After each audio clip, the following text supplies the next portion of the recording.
En este módulo de econometría vamos a ver la primera clase de regresión múltiple. Vamos a ampliar el modelo de regresión simple para considerar el modelo con más de 2 variables. El modelo más sencillo que tenemos posible de regresión múltiple es el de 3 variables, con una variable dependiente y 2 explicativas. Los modelos de regresión múltiple, al igual que los modelos de regresión lineal, van a ser lineales en parámetro, aunque pueden ser o no lineales en variables. Una función de regresión poblacional va a ser expresada como la que vemos en la función, donde el i es el beta 1 más el beta 2 por la primera variable explicativa, más el beta 3 por la segunda variable explicativa, más la perturbación estocástica. Veamos entonces ahora que la variable i, la variable explicada, está dependiendo de 2 variables regresoras. Dentro de los supuestos, dado que continuamos operando en un modelo de regresión lineal, se deben cumplir los siguientes supuestos, que son similares a los de una variable, pero los extendemos a 3. El modelo de regresión lineal o lineal en parámetros. El segundo es valores fijos de x o valores independientes del término del error.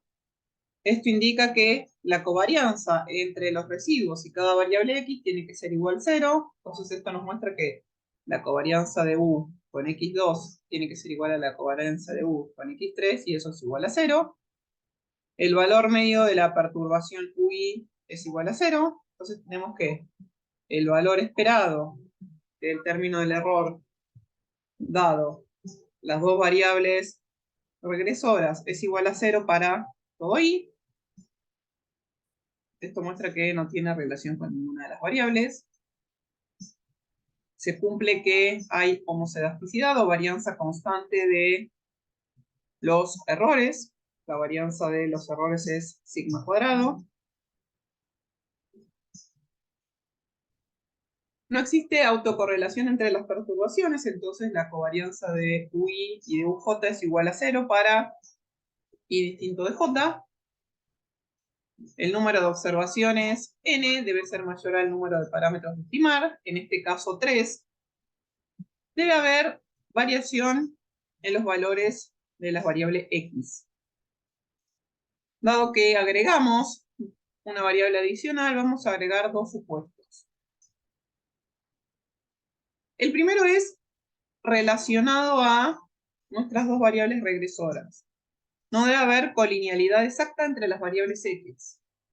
Por lo tanto, no debe haber una relación entre x2 y x3. Y luego, no debe haber sesgo de especificación, lo que dice que el modelo está especificado de manera correcta.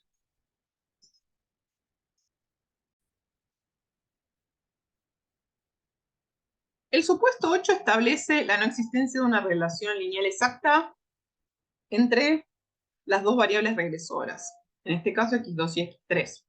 Supuesto de no colinealidad, o muchas veces lo conocemos como no multicolinealidad, cuando hay más de una relación lineal exacta. Esto significa que ninguna puede escribirse como una combinación lineal de las regresoras restantes en el modelo. Vemos entonces que lambda 2 por x2 más lambda 3 por x3 tiene que ser igual a 0. Por lo tanto, si dicha relación lineal existe, lo que se dice es que son colineales las 2 regresoras o linealmente dependientes. Por otra parte, se cumple solo cuando lambda 2 y lambda 3 son iguales a 0 y se dice que x2 y x3 son linealmente independientes. El supuesto de no multicolinealidad requiere entonces que la función de regresión poblacional se incluyan solamente las variables que no sean funciones lineales exactas de alguna de las variables del modelo.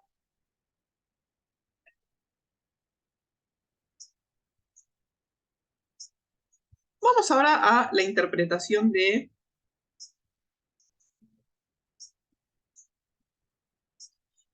el modelo de regresión de dos variables.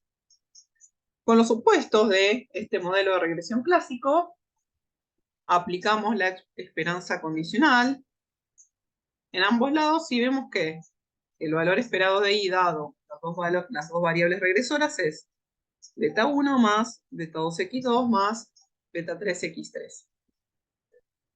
De esta forma obtenemos la media condicional o el valor esperado de i condicionado para los valores de las variables x2 y x3, variables independientes.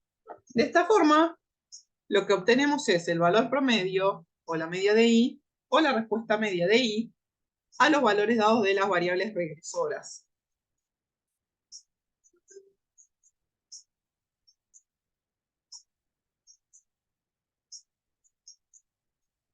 Los coeficientes beta 2 y beta 3, es decir, los que acompañan a las regresoras, se conocen como coeficientes de regresión parcial.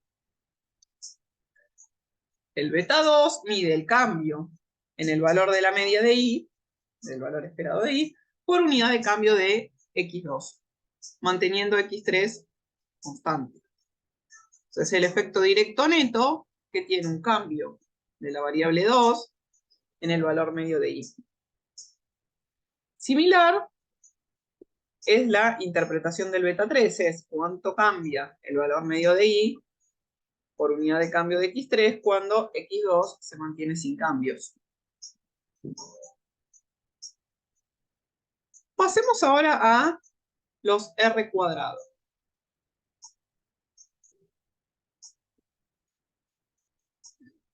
En este modelo vamos a ver qué proporción de la variación de la variable explicada y se debe a las variables x2 y x3 de manera conjunta.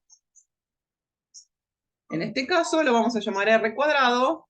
Para diferenciarlo del caso anterior le vamos a poner R mayúscula.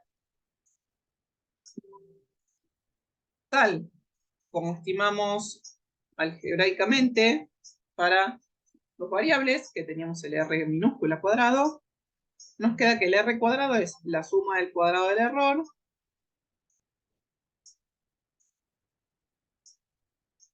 sobre la suma de cuadrados totales.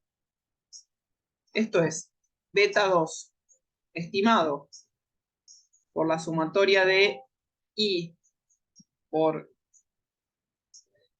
x2, recordemos que cuando eran minúscula quería decir que estaban la observación centrada respecto a la media, más beta 3, también por la sumatoria de i por x3 centrado en la media sobre i centrado en la media al cuadrado. Se interpreta de la misma manera que el de dos variables y el ajuste del modelo es mejor cuanto más cerca esté el R cuadrado de 1.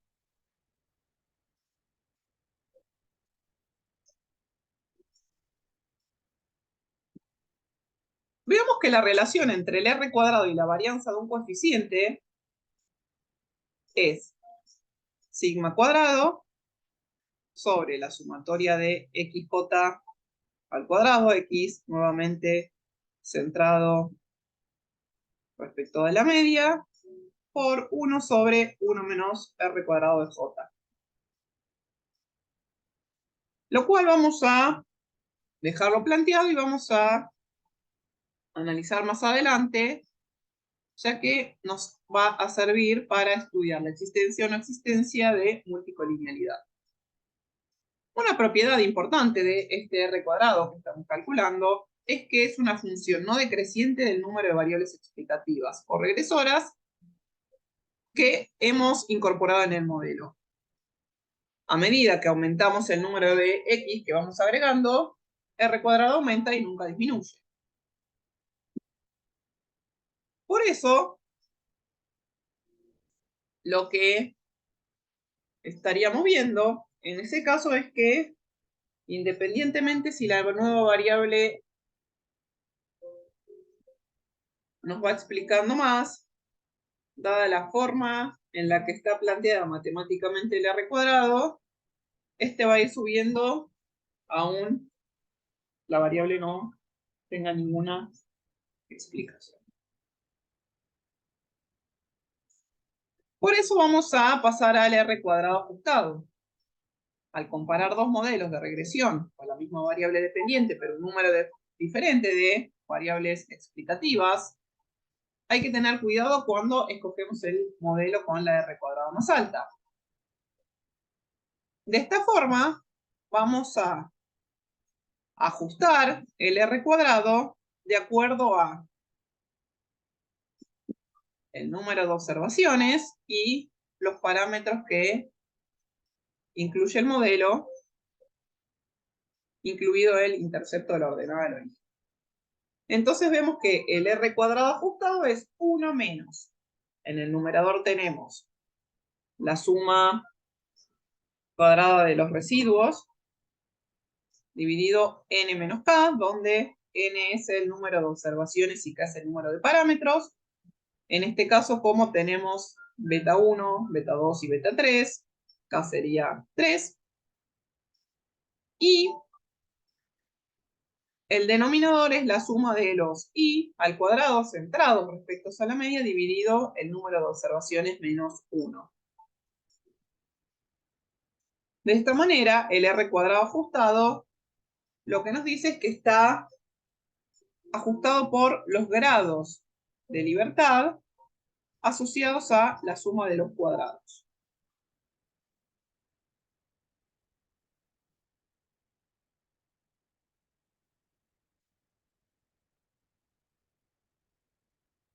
Para finalizar, vamos a ver la relación existente entre el R cuadrado y el R cuadrado ajustado. Una forma de reescribir la expresión que presentamos anteriormente es que el R cuadrado ajustado es igual a 1 menos R cuadrado por, y acá sí hacemos el ajuste de grados de libertad, número de observaciones menos 1 sobre número de observaciones menos parámetros estimados. Para k mayor a 1, el R cuadrado ajustado es menor que el R cuadrado, lo que implica que a medida que aumenta el número de variables regresoras,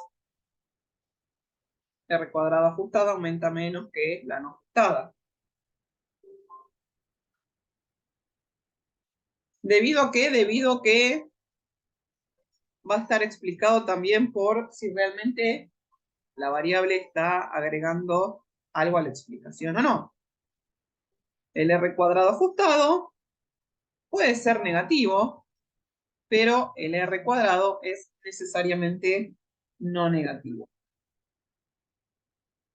Finalizamos aquí con esta primera parte del modelo de regresión múltiple.